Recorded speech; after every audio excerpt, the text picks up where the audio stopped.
La Fundació Jaume III ha presentat el seu llibre d'estil, que es diu Un model lingüístic per les Illes Balears. És una proposta alternativa en el model vigent a les nostres illes, a les escoles, mitjans de comunicació i administració. Es tracta, per tant, d'una proposta que, lluny de mirar-se en el territori català i de valorar la llengua que s'hi xerra, té com a principal referent la comunitat lingüística balear.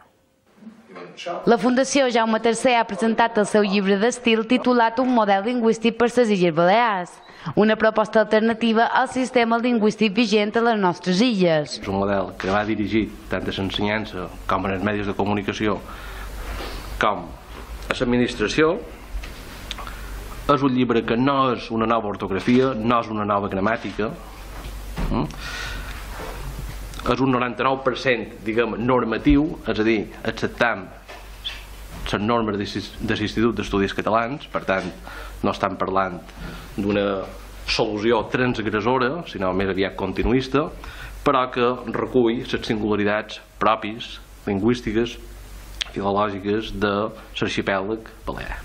El llibre consta d'un apartat gramatical amb una desena llarga de criteris lingüístics propis del mallorquí, el menorquí i l'eivissenc, degudament exposats i documentats.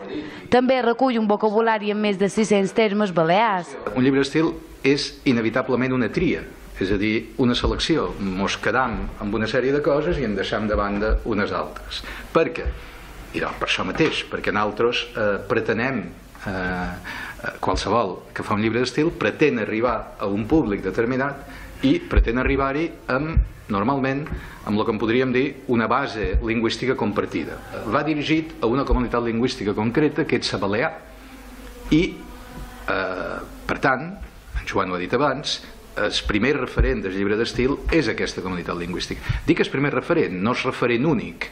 És evident que darrere hi ha altres referents i que qualsevol català de Catalunya, qualsevol valencià, en fi, per agafar els territoris més pròxims, és perfectament capaç d'assumir, d'entendre i d'usar, en cas que ho volgués fer, el model proposat aquí. Cal destacar que aquest llibre és hereu de la tradició filològica general i en especial de l'obra d'Antoni Maria Alcover i Francesc de Borja Moll, fins a arribar als nostres dies.